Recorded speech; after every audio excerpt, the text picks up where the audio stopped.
हरिः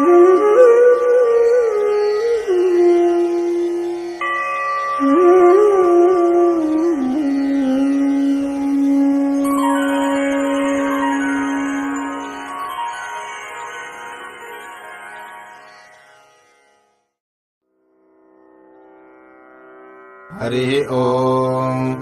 अथ चण्डीकवचम्। श्रीगणेशाय नमः। श्रीसरस्वत्यै नमः। श्रीगुरुभ्यो नमः। श्रीकुलदेवतायै नमः। अविघ्नमस्तु। ॐ नारायणाय नमः। ॐ नराय नरोत्तमाय नमः। ॐ सरस्वतीदेव्यै नमः। ॐ वेदव्यासाय नमः।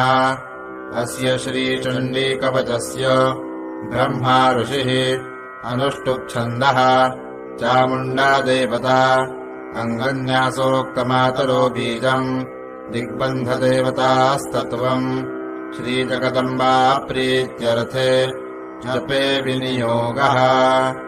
ॐ नमश्चण्डिकायै। ॐ मार्कण्डेय उवाच ॐ यद्गुह्यम् परमल्लोके सर्वरक्षाकरम् नृणाम् यन्न कस्यचिदाख्यातम् तन्मे ब्रूहि पितामह। ब्रह्मोवाच अस्ति गुह्यतमो विप्र सर्वभूतोपकारकम् देव्याः सुकवचम् पुण्यम् तच्छृणुष्व महामुने। प्रथमौ शैलपुत्रीति द्वितीयम् ब्रह्मचारिणी तृतीयम् चन्द्रघण्टेति कूष्माण्डेति चतुर्थकम् पञ्चमौ स्कन्दमातेति षष्ठम् कात्यायनीति च सप्तमम् कालरात्रिश्च महागौरीति चाष्टमम् नवमौ सिद्धिदात्री च नवदुर्गाः प्रकीर्तिताः। उक्तान्येतानि नामानि ब्रह्मणैव महात्मना अग्निना दह्यमानस्तु शत्रुमध्ये गतोरणे विषमे दुर्गमे चैव भयार्ताः शरणम् गताः। न तेषाम् जायते किञ्चिदशुभौ रणसङ्कटे नापदन्तस्य पश्यामि शोकदुःखभयम् न हि यैस्तु भक्त्या स्मृता नूनम् तेषाम् सिद्धिः प्रजायते।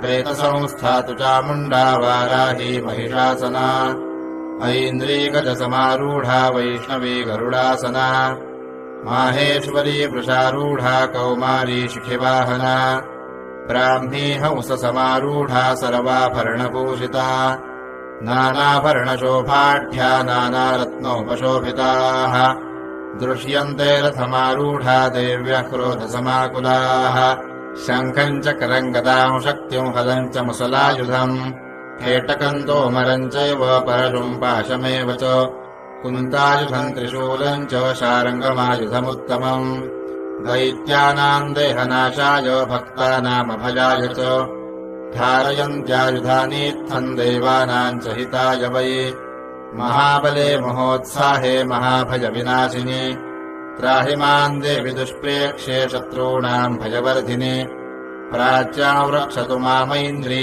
आग्नेयामग्निदेवता दक्षिणेवतु वाराही नैऋत्याम् खड्गधारिणी प्रतीच्याम् वारुणी रक्षेत् वायव्याम् मृगवाहिनी उदीच्याम् रक्षकौबेदी ईशान्याम् शूलधारिणी ऊर्ध्वम् ब्रह्माणी मे रक्षेत् ततस्तात् वैष्णवी तथा एवम् दशदिशो रक्षेत् चामुण्डा शववाहना जया मे अकरतस्थातु विजया स्थातु पृष्ठतः अजिता वामपार्श्वे तु दक्षिणे चापराजिता शिखाम् मे द्योतिनी रक्षेतु मामूर्धिव्यवस्थिता मालाधरी ललाटे च भ्रुवौ रक्षेद्यशस्विनी त्रिनेत्रा च भ्रुवोर्मध्ये यमघण्टा च नासिके शङ्खिनी चक्षुषोर्मध्ये श्रोत्रयोर्द्वारवासिनी कपोलौ कालिका रक्षेत् कर्णमूले तु शाङ्करी नासिकायाम् सुगन्धा च उत्तरोष्ठे च चर्चिका अधरे चामृतकला जिह्वायाम् च सरस्वती दन्तान् रक्षतु कौमारी कण्ठमध्ये तु चण्डिका घण्टिकाञ्चित्रघण्टा च महामाया च तालुके कामाक्षी चिबुकौ रक्षेद्वाचम् मे सर्वमङ्गला ग्रीवायाम् भद्रकाली च पृष्ठवंशे धनुर्धरी नीलग्रीवा बहिः कण्ठे नलिका नलकूबरी खड्गधारिण्युभौ स्कन्धौ बाहू मे वज्रधारिणी हस्तयोर्दण्डिनी रक्षेदम्बिका चाङ्गुलीस्तथा नखाञ्चूलेश्वरी रक्षेत् कुक्षौ रक्षेन्नलेश्वरी तनौ रक्षेन्महालक्ष्मीर्मनःशोकविनाशिनी हृदये ललिता देवी उदरे शूलधारिणी नाभौ च कामिनी रक्षेद्गुह्यम् गुह्येश्वरी तथा कट्याम् भगवती रक्षेज्जानुनी विन्ध्यवासिनी भूतनाथा च मेढ्रम् मे ऊरू महिषवाहिनी जङ्घे महाबला प्रोक्ता सर्वकामप्रदायिनी गुल्फयोर्नारसिंही च पादौ चामिततेजसी पादाङ्गुली श्रीर्मे रक्षेत्पादाधस्तनवासिनी नखान्दंष्ट्राः कराली च केशांश्चैवोर्ध्वकेशिनी रोमकूपेषु कौबेरी त्वचम् वागीश्वरी तथा रक्तमज्जामसामांसान्यस्थिमेदांसि पार्वती अन्त्राणि पादरात्रिश्च पित्तम् च मुकुटेश्वरी पद्मावती पद्मकोशे कफे चूडामणिस्तथा ज्वालामुखी नखज्वाला अभेद्या सर्वसन्धिषु शुक्रम् ब्रह्माणि मे रक्षेच्छायाम् छत्रेश्वरी तथा अहङ्कारम् मनोबुद्धिम् रक्ष मे धर्मचारिणी प्राणापानौ तथा व्यानौ समानौ दानमेव च यशः कीर्तिम् च लक्ष्मीम् च सदा रक्षतु वैष्णवी